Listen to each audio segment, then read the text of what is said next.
Kia ora and welcome to the Niche Quiche Variety Show. We are here coming at you on a Monday morning. Kiwi Sports is rocking and rolling.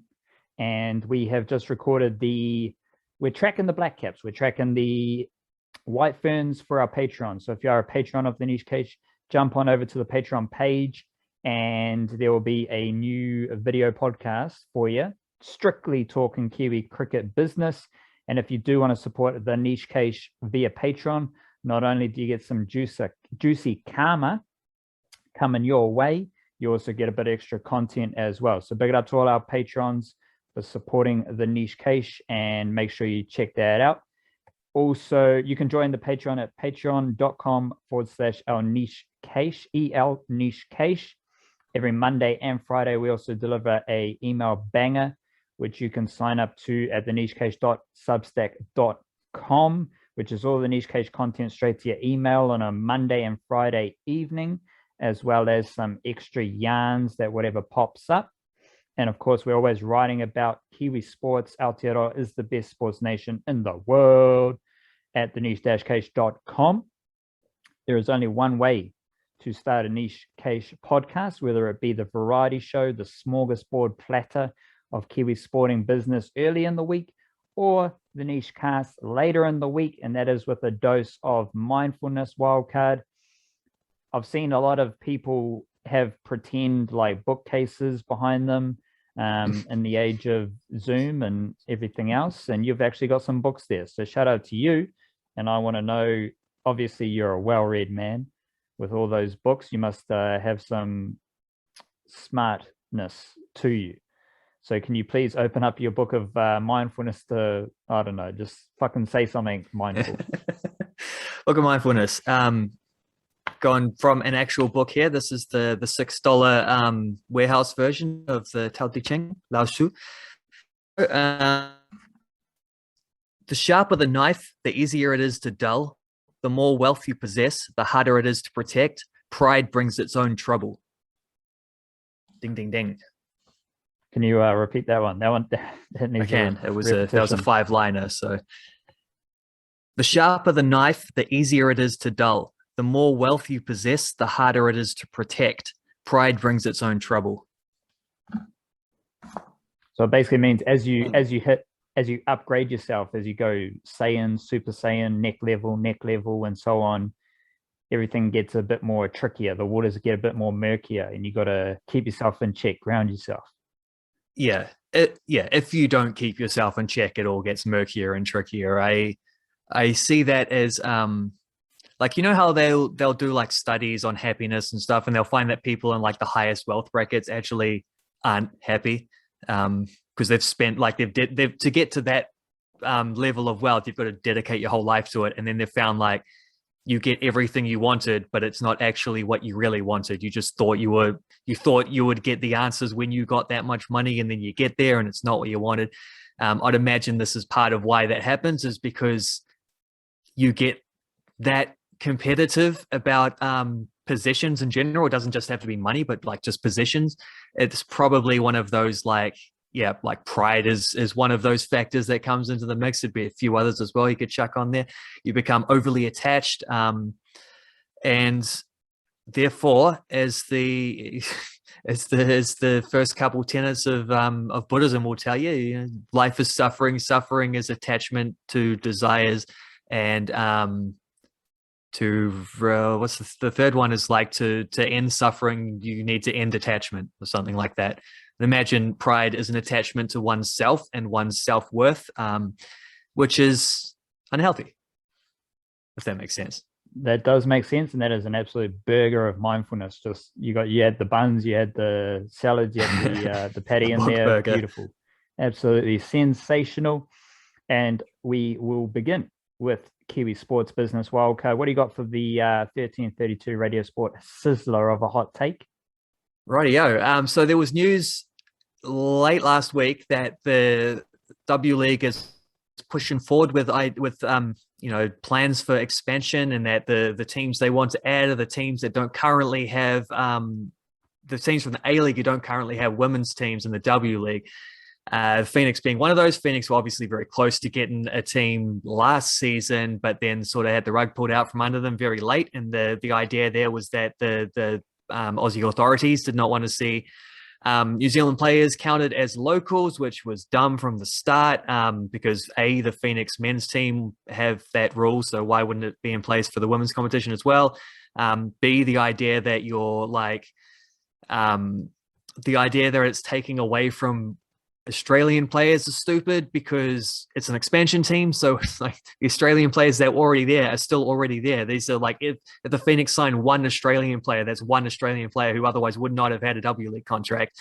My suspicion was that whole excuse was just kind of like a means to an end to stop the thing for that year, because it was getting very close to the season and things were frantic and whatever. It's just like a way to kick it down, like to kick the can down the road, be like, we don't want to deal with this right now. We'll just come up with some like bullshit excuse and then we'll move on. And like proper conversations later on. And that seems to be what's happening. There's still a chance they can get one in for this season, which starts in 2 months. I hope so. Like, I think that would be beneficial. If not, then it sounds like next season is the one. And it was interesting, though. I noticed that like some, at least I think it might have been the ESPN write-up for some of the Aussie takes on the whole thing have mentioned like little side notes about how there may still be like reservations in place or whatever about the way that the Phoenix are able to build their roster. So I don't know what that means. If that means like you have to have a certain amount of Aussie players or something on top of it, which sounds a little bit pedantic, but at the same time, like and this is the point of my take, is that I don't think that matters. I would be perfectly fine with if the Phoenix have to have a couple Aussie ladies involved. That's fine by me. I think that, especially if you also are including international players as well, like get a couple, I don't know, get Abby Ursig to put in a call to a couple of her American mates or something to come down in their off season or whatever. Like, I think the most important thing, obviously, is to get a Wellington women's team is about expanding the player pool. We're getting more New Zealand professional players, closing the gap between the domestic scene and the professional scene overseas. Like, that's all important. But I also think it's quite important that they win games. I think by winning games, you don't just like, and having the most competitive team possible in order to win games, you don't just like, if that means giving a couple of overseas players the spots that would otherwise have gone to young Kiwi players, like, okay, there's like a development trade-off there, but at the same time, you're still overwhelmingly giving a lot more opportunities to Kiwi players, even if it's not quite as many as it could be. And if it means you're getting a more competitive team that's going to win games, I just think the benefits of that are like so much more important in terms of inspiring fans and inspiring kids and stuff. Just be like, this is a good team. I want to play for them one day. I can see a pathway to how I could play for them. All of that, I think, is like inspiring generations and whatever. I think that is more important. So if the Wellington Phoenix, if the Wellington women's team, the She-Nicks, have to come as a trade-off to include a couple extra Australians, not a fully Kiwi team, whatever. I mean, we already see that with the men's team, and there's no dramas there. They're still producing the likes of Sarpreet Singh, Libby Kakache. If that's the trade-off, then like bite your hands off for that. I think that's absolutely no worries whatsoever from a Phoenix perspective. And yeah, sooner the better. Hopefully it's this season that they can get up and running. It would be weird, though, if you asked the Warriors, they had to have 5 Australian players.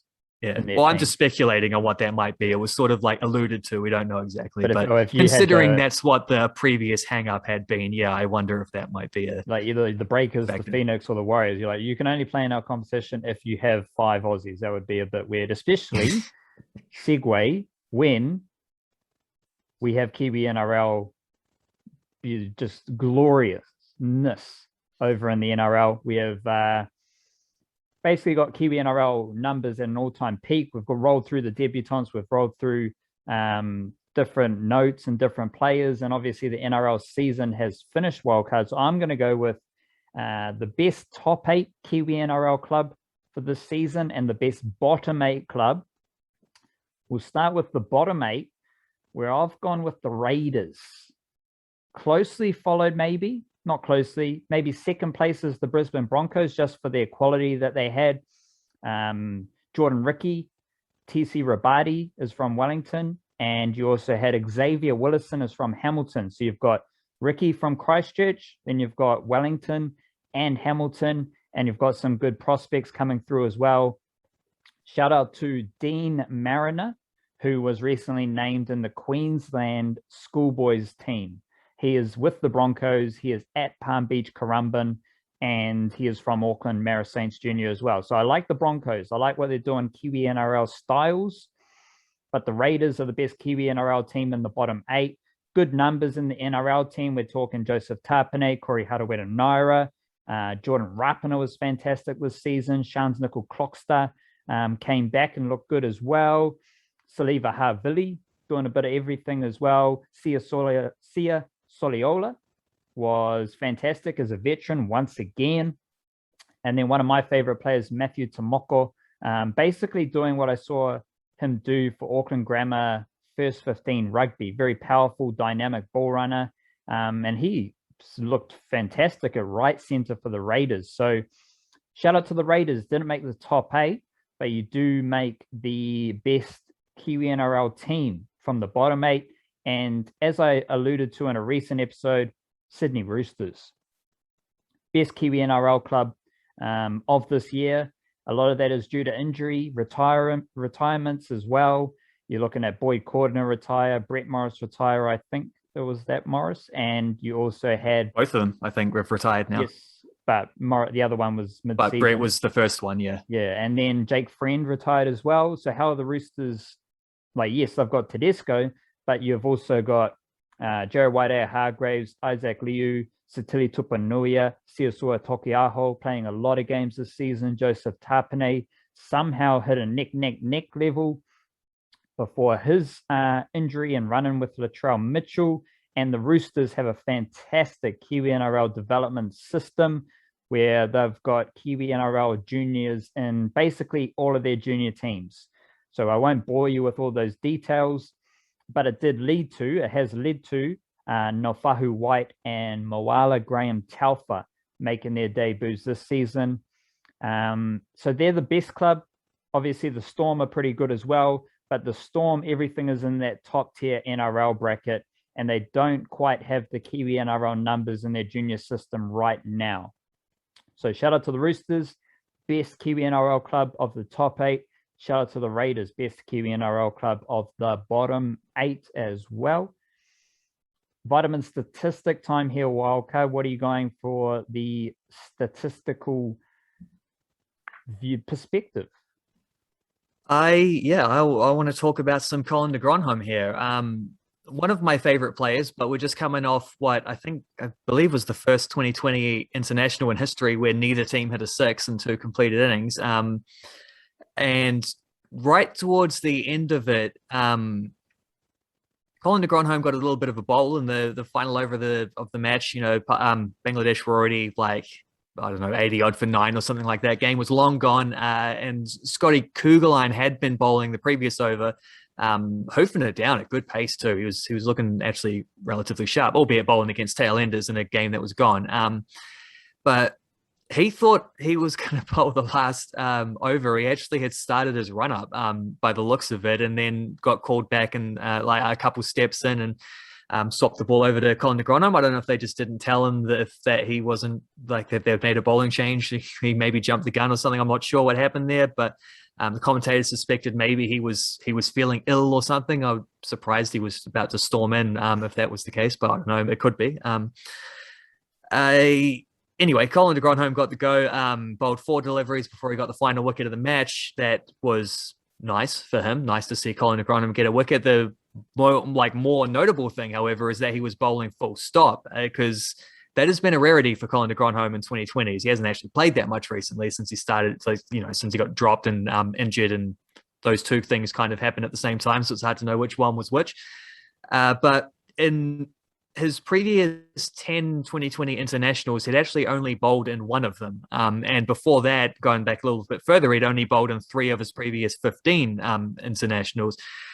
His sort of steady doubler treatment, perhaps not the best in the short form, I don't know, but that has led to him playing primarily over the last 2 years as a batsman who can bowl maybe in case of emergency, which we talked a fair bit about this on the Patreon special as well, if people want further thoughts on this. But suffice to say, you're playing as a batsman, a top 5 player. You're suddenly up against like not just guys like Daryl Mitchell and Jimmy Neesham for spots. You're up against like Kane Williamson and Devon Conway and Glenn Phillips and et cetera for spots. Makes it a lot harder. Unfortunately for him, his lack of bowling has also coincided with a lack of batting. And I think he actually has not scored double figures in a 2020 international since November 2019. So that's 8 games, 30 runs, top score of 8, average of 3.75. A little bit stink for CDG, who at least has a pretty regular test spot to fall back on, which, as we have spoken about many times, is probably his best format. But yeah, might have to hit pause on the 2020 career for a wee while. CDG, I'm not sure if we'll get back in the team after this tour, but hopefully it does prolong his other formats. If you asked me like what would be Colin de Grandhomme's best format 5 years ago, I would not have said Test cricket. You would have said 2020s probably, and yet here we are. Probably. It's the other way around. It's so weird, so strange. Speaking of T20 cricket and smacking boundaries, my statistic this week revolves around Finn Allen. Finn Allen came straight back in after some COVID layoff for the Black Caps in Bangladesh, and he had a decent knock, not overly crazy, just a cheeky 15 at a strike rate of 150. And this is important because Finn Allen's strike rates have been absolutely ridiculous all year. And he is generally rocking at a strike rate of 206 in T20 internationals, which prior to this knock against Bangladesh, his strike rate was 220.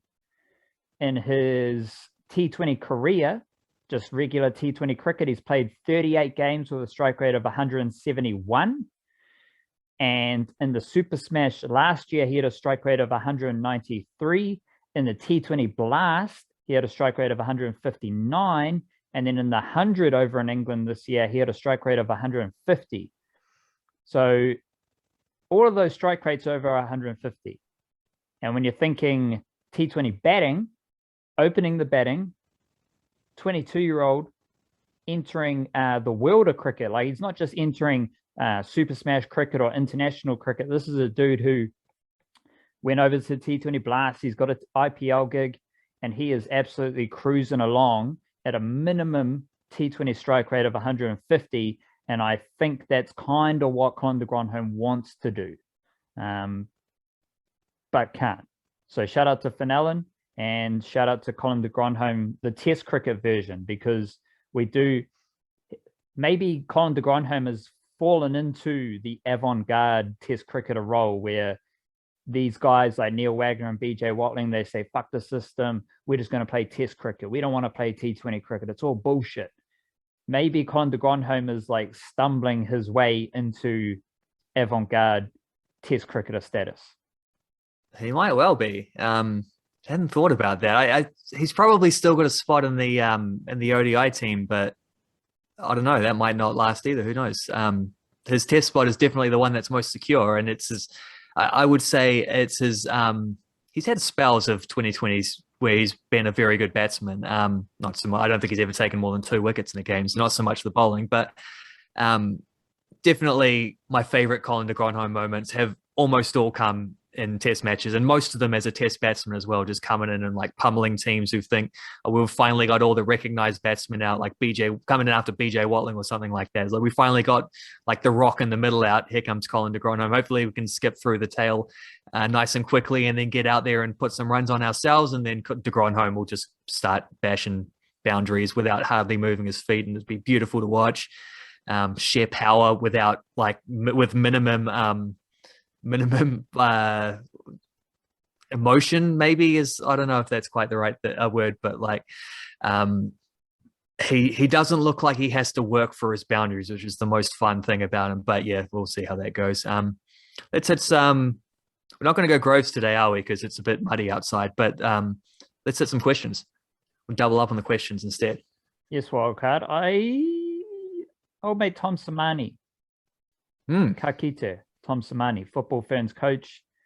Pretty good coach by all accounts, but couldn't get the Football Ferns over the hump as far as winning big games goes.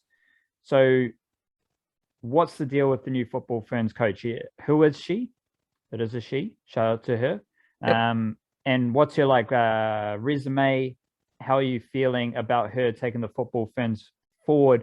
We are in the golden generation of Kiwi football. So hopefully we're working with some good Football Ferns results moving forward as well. Yeah, hopefully. That's the thing that she's probably got to work out first and foremost. Jika Klimkova is the name. She is a Czech Republic national. Played a couple times internationally for them. She's 47 years old now. She's a new Football Ferns manager. She's taken over 2 years before the co-hosted World Cup, which, the Ferns have never won a game at a World Cup before. This is the best chance they will ever get. So big opportunities, but also a fair bit of pressure. And this is not the best time to be taken over. You got to imagine with the pandemic and everything, meaning the Ferns have hardly really played in recent times.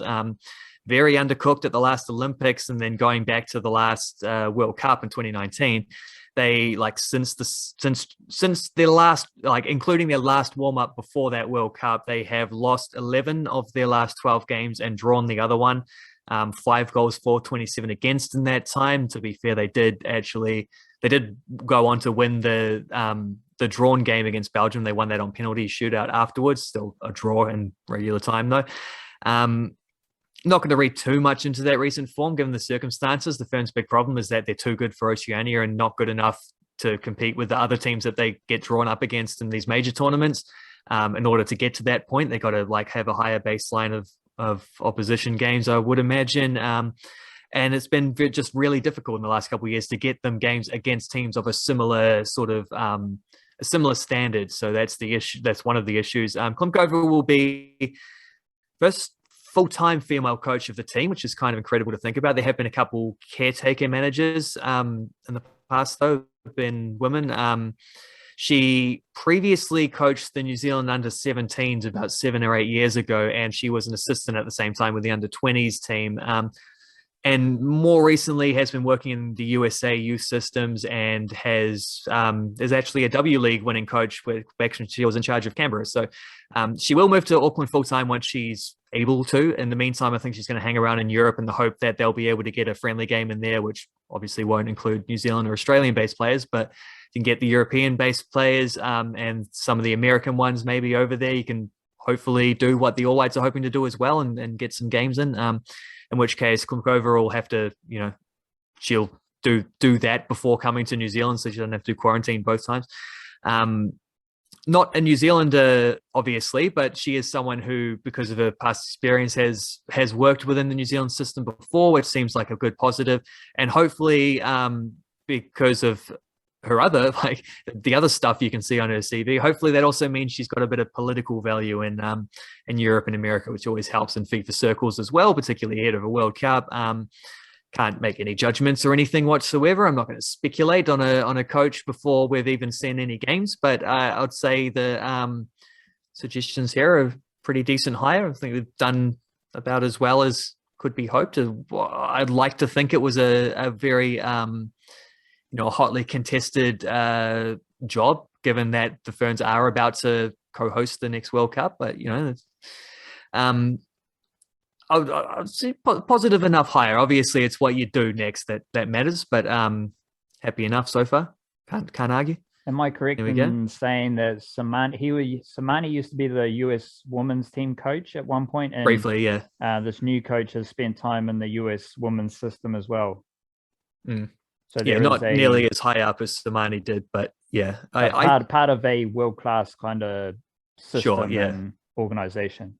Yeah, I'm not 100% sure, but I'd have to check this, but because I haven't done this research yet. I'm pretty sure she was one of the main candidates last time when Samani got the job as well. I'm pretty sure she applied then, and would have been fairly close. It's nice enough continuity. The frisky thing here is that they've given her a 6-year contract, which I don't really see the point of like you can extend them if they do well. It's not like there's it's not the football Ferns coaching thing isn't the most cutthroat business out there. Like there's certain expectations that we'll have, and it's like if you're going into a World Cup just expected to win one game, like it's doable. I don't know. The word was that they'd had 3 coaches in the last 4 or 5 years or something, and they wanted a bit more continuity. But I'm like, they had 3 coaches in a short amount of time because they botched one of the hires, like because they gave Andreas Haraf the job and he was an absolute disaster. So that's why there are 3 coaches in a short amount of time. It's because of a bad hire. So the next hire, well, there's 2 hires down the line, giving them a 6-year contract. Is like Clint Clover's obviously got a much better track record and optimism is there, but like I can see, I don't see the logic in a 6-year contract, but who cares? They probably would have extended her if she did well enough. The hope is that she will do well at the World Cup, in which case you'd have given her another 3 or 4 years on top of that, taking her through the next cycle if she's keen as well. So whatever, it's all the same. Hopefully she can get some wins out of the football Ferns, because it hasn't been the case in recent times. I've got to throw you back a question though now, don't I? Let's go with, we were talking about some of the Kiwi-NRL stuff before. You mentioned the top teams in the top 8, bottom 8.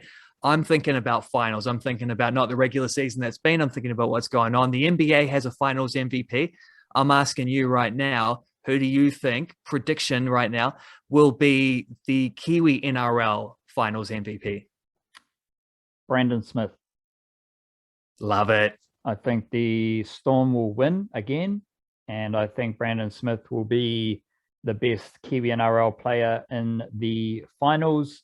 James Fisher Harris obviously could have a strong case if the Panthers go well. I wrote down a couple of sneaky ones. The Manly Sea Eagles, Kieran Foran. Oh yeah, he's been building into some form as well. And I always have to mention Morgan Harper, just an absolute champion of Kiwi-NRL business. But Brandon Smith, he's probably going to start at hooker for the Storm in most games. Harry Grant comes on, and then Brandon Smith plays as a middle forward. So he's covering 2 positions, and he's doing an absolute beastly job at both of them. So I don't see how you can get any better than that, really. Like, let's be honest. If you're playing 2 positions and you're part of the best team, you're going all right. So I'm going to go Brandon Smith, Kiwi-NRL finals MVP. We'll say that. The Black Caps are in Bangladesh, and 2 games down, 1 game to go in the T20 series. Who has been your best Black Cap in that Bangladesh series? Best Black Cap in the Bangladesh series. I'm just watching a spider crawl across my computer screen. I don't think I have to think too long about this one. I would say Ajaz Patel. I think that's fairly non-controversial. He's taken wickets in every game. He's looked like New Zealand's best bowler in every game. Just had like a sneaky 4-for in the most recent one in a winning performance. I think it's pretty clearly Ajaz at this point. Couple games to go though, of course. Same thing with Colin the Grandhomme. Like, if you said Ajaz Patel would be the best Black Cap in a T20 series a couple of years ago, you'd be like, you sure? But you might have said what country is it being played in, though, true. in which case that sort of explains.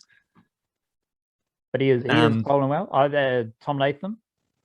You're giving Ajaz Patel the nod ahead of Tom Latham, which is credit to Ajaz Patel, I reckon. Like, that's a massive boost for Ajaz Patel. Just your nod for Ajaz Patel. Well, he's done it in all 3 games is the difference, because Latham's 60 odd in that 65 not odd or whatever. And the second one is probably the best individual performance in a single game that any of the Black Caps have produced so far. But Ajaz gets the series nod. Sheer consistency. I'm going to squash the spider, by the way. That's what he does. Consistently landing the ball in the same spot, ball after ball. So he is Mr. I was trying to work on integrate jazz into consistency. Jazz, right? Yeah. Your question, Walker.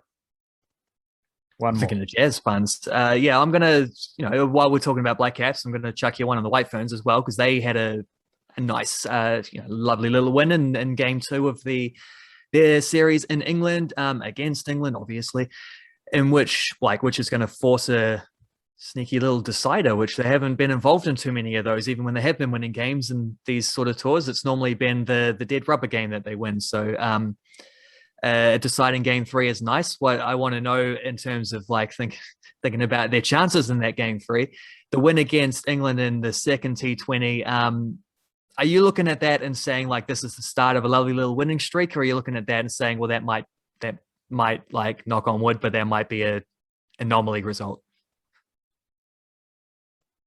I really, really want it to be the start of a streak.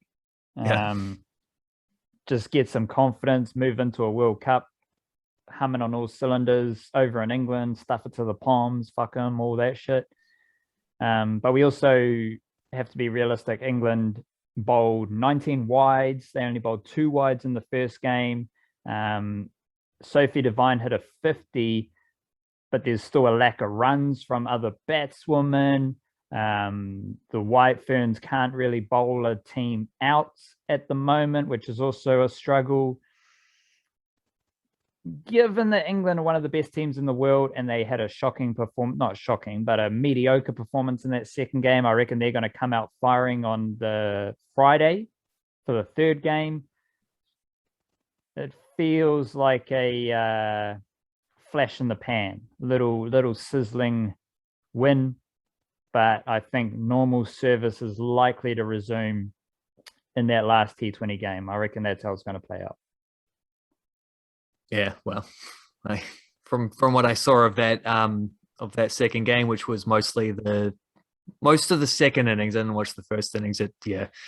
I can't help but feel the same. There was definitely a point there where Devine was going well and Satterthwaite was kind of just plotting singles around the feet of the strike, and they were going good. And England was the English commentators were sort of talking well, New Zealand are kind of comfortably in front here and heading towards victory. And I'm sitting back thinking 1 wicket is all all this might take. They did lose that wicket, but then they few timely runs and a couple more timely wides got them over the line. But yeah, I can certainly see where you're coming from there. Maybe working in their favor is the fact that they have a pretty good record of winning the third game in a series. It's different at 1-1 compared to 0-2 though, I guess. Yeah, but that's because they've lost the series already, and then they grab a win when it doesn't matter. So this is a 3-game T20 series. It might help them. I don't know. We have to wait and see. Let's finish with some music here, Wildcard. I want to give a shout out to Shepherd's Rain and Alien Weaponry. Personally, not much of a heavy metal fan, but for some reason, the Māori language of Alien Weaponry and Samoan language of Shepherd's Rain puts a whole different twist on heavy metal. And they're 2 New Zealand bands. Shepherd's Rain, they are a Samoan heavy metal band. Alien Weaponry, they are a Māori te reo heavy metal band. By all accounts, I'm no heavy metal expert, but they make pretty good music, heavy metal styles. And it's pretty invigorating. Obviously heavy metal does lend itself to filling you with lots of energy, but then it's coming with a different angle, just some of the different breakdowns and how they structure their songs and how they integrate the language elements. It's beautiful. And so got to give a shout out if you do love a bit of hard and fast heavy metal music. Shout out to Shepherd's Rain, shout out to Alien Weaponry. Go check them out because they are representing to the fullest. What have you been listening to? Yeah, I have been listening to what's been front and center of the new stuff. I would say the new Steve Gunn album is definitely up there for high caliber guitarist and just sort of chill atmospheric kind of tunes. He's very good in that, and I think this is I've listened to the new one a couple times through, and I would say it's probably my favorite thing he's done as far as his solo career goes, for sure. And then also Goat have a new album. There's a band called Goat who are sort of a a psychedelic collective from Sweden. One of those bands where like players play did you call them players?